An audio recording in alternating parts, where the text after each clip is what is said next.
Welcome to Thriver TV, the place to break free from narcissistic abuse with quantum tools and understandings. So today's Thriver TV episode is big, it's huge, and it's crazy. This is really crazy, this one, because I'm going to put it to you like this. I just want to take you through a scenario because this is what I did. I called the narcissist out, and most of us have tried to, or we wanted to, or we actually thought we could. And this is how this went. With narcissist number one, what I did is I'd researched everything about narcissists, and I was really learnt on the topic. And I sat him down and I said, this is what is going on with you, crazy person. You've got narcissistic personality disorder, and this means you have a severe lack of empathy. You have a diminished true self because of the trauma you suffered as a child. You placed a fictitious character in his place, and you now operate from your ego, and you need narcissistic supply like a heroin addict needs their drug. And this is why you operate the way you do, with limited consciousness, big knee-jerk reactions, and wanting to punish me for all the traumas you feel inside of you that you refuse to take responsibility for. That's what I said. What was I expecting? Looking back at what I now know, what on earth was I expecting as his response? Maybe it was something, like this. For sure, Melanie, I know you're right about this. I am so sorry. I know I'm emotionally and mentally maladapting due to my disowned trauma inside me that I have got no intention of facing and healing. But now, because you brought this to my attention, I have every intention of doing just that. Now I'm going to take myself off into deep therapy, which will just happen to be super tools that are much more effective than mere cognitive therapy. These are going to be ones that will actually work on my subconscious. And I'm going to fully meet, be with, and shift my wounds that I've been terminally avoiding because they've felt self-annihilating for me to face them. And I'm going to leave you alone. I'm not going to give you any more grief. And I'm going to stick with this 100% until I heal. And then I'm going to come back to you as a healed, whole individual who you can finally have a healthy relationship with. Really? Do you think this is plausible? I don't think so. There are two reasons why this was never going to happen. And we're going to have a look at the first one. And it is about the narcissist. And the first one is because an unconscious person is an unconscious person. Narcissists are unconscious. And an unconscious person, in my humble opinion, is this. It's someone who is not taking personal responsibility for their life. It's someone who's asleep. Someone who's not awake. Someone who doesn't realize that they are the generative source of their own experience. And this person is not going to take responsibility to become the change that they need to be, which is always within their own inner identity, which is where all behavior comes from our belief systems and levels of trauma or otherwise. They're not going to take that responsibility as an adult in order to shape their life and their environment differently.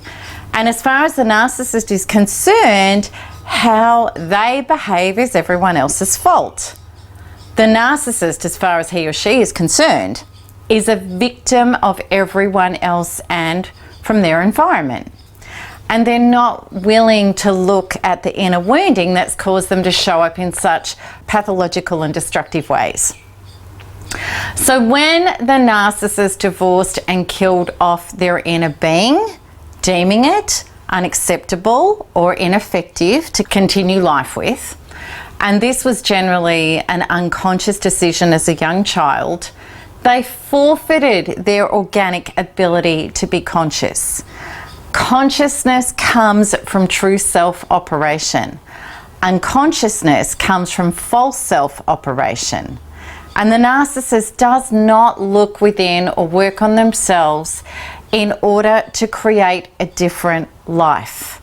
They look outwards. They blame, punish, control, and manipulate because there is no one home inside them to do it differently. And this isn't personal, it just is. The narcissist brain wiring is firmly set on deflect away from the destroyed inner. Their neuron pathways have recircuited into unconsciousness, pointing outwards instead of inwards. So this is what the narcissist actually did say to me, like what all narcissists say when you call them out.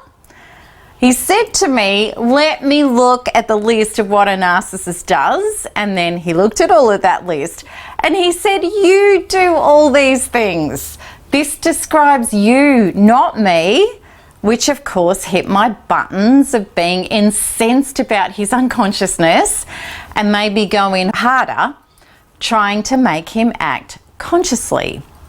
So then of course, the inevitable happened with this. I was tied up for the next 3 weeks trying to prove my point, thinking that this discovery about his narcissism was going to make a difference.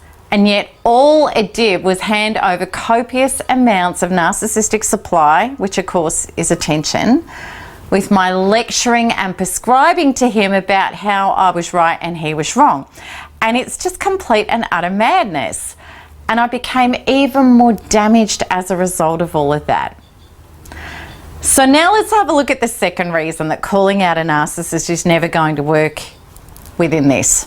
This is the real reason. I really believe this is the real reason. It's not meant to work. And you might really struggle to hear this, but this is the truth. This is not the narcissist's lesson. Your life experience as an adult is your lesson, no one else's. Just as their life experience is theirs, no exception. And as soon as you make your life experience somebody else's responsibility, then you've gone unconscious. And we know what that's called. It's called wrong town. The narcissist is not responsible for your life. You are. And this is where your only power is, you accepting that, you knowing that. When you make the narcissist responsible for your life, this is saying, crazy person, I can't be sane until I change you from being a crazy person into a sane one.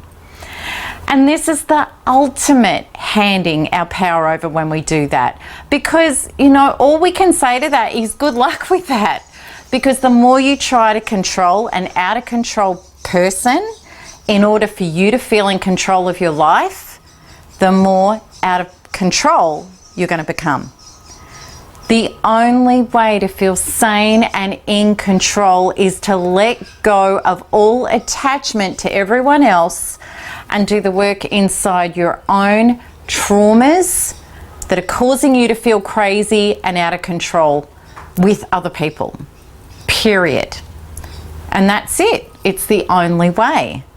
Some people say calling out a narcissist is dangerous because they could turn on you as a result of pulling down their mask, and then they're going to line you up and make your life hell and all that stuff.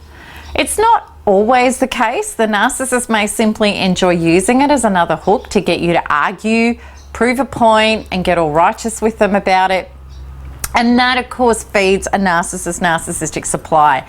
The feelings that they exist and therefore they're significant because they can affect another individual so severely. So good attention, bad attention, it makes no difference. It's all energy to a narcissist.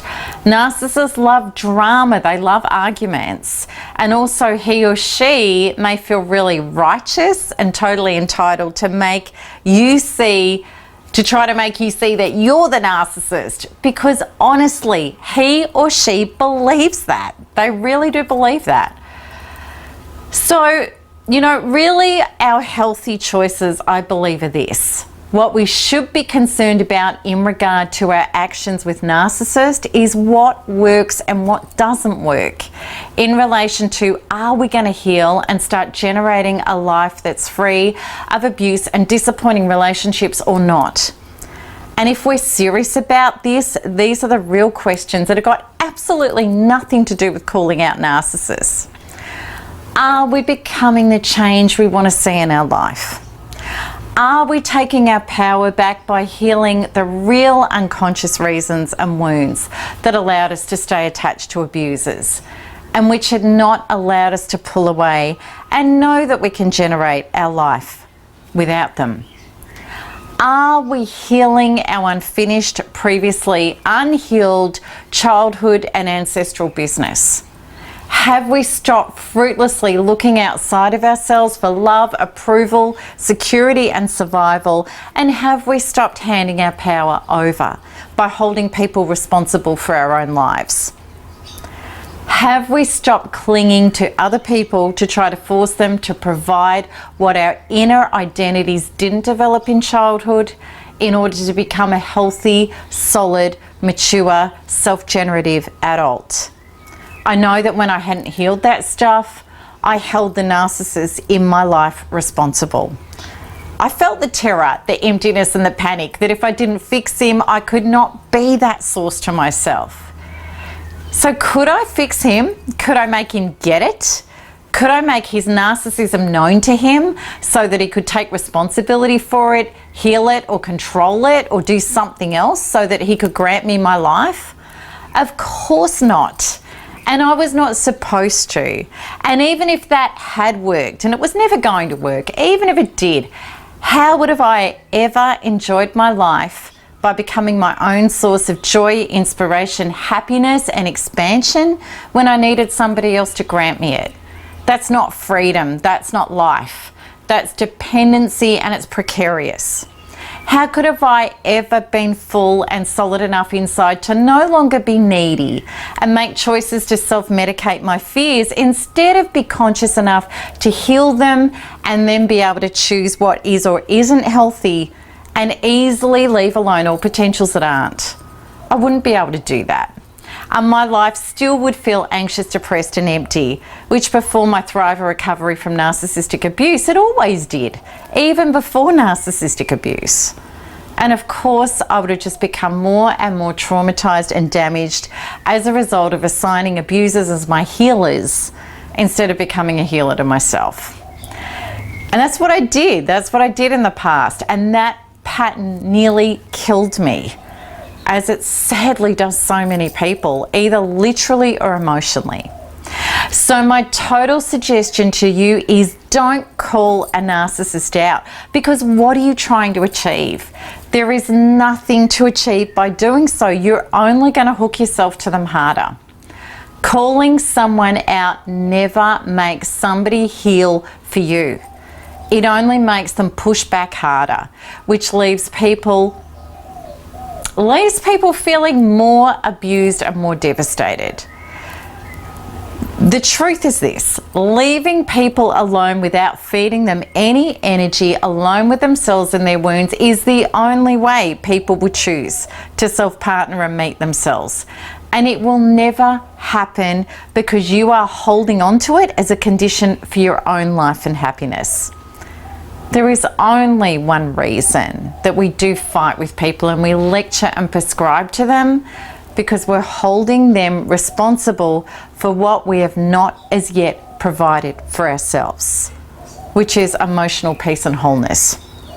And this might be a really bitter pill to swallow, but a very necessary one if you want to get off the emotional holocaust that you've been feeling and experiencing in your life with narcissists.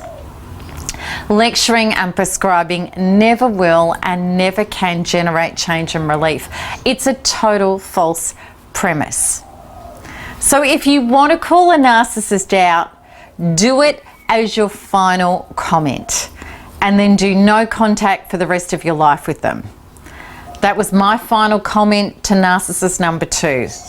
And what I said is, I know you're a narcissist, I'm done, I'm gone. And I meant it. I never had contact with him again.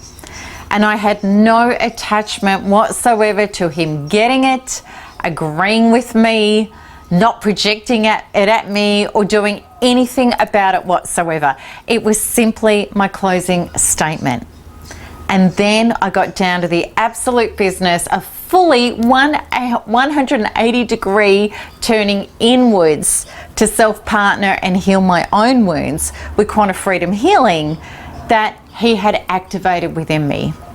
And the rest is history. I'm thriving. Absolutely, I'm thriving, which is what we were all born to do. So I hope that this has really helped and it's inspired you not to try to force the narcissist to understand that they're a narcissist, and let go and get onto your healing, because on the other side of that is where your true self-life is, your amazing life that you were born to live. So come over to the blog and let's have a conversation about this, and you can do that by clicking the link that comes up in this video. And I'd really love to have a conversation about this with you. So until the next Thriver TV episode, keep smiling, keep healing, and keep thriving, because there is nothing else to do. Lots of love. Bye-bye.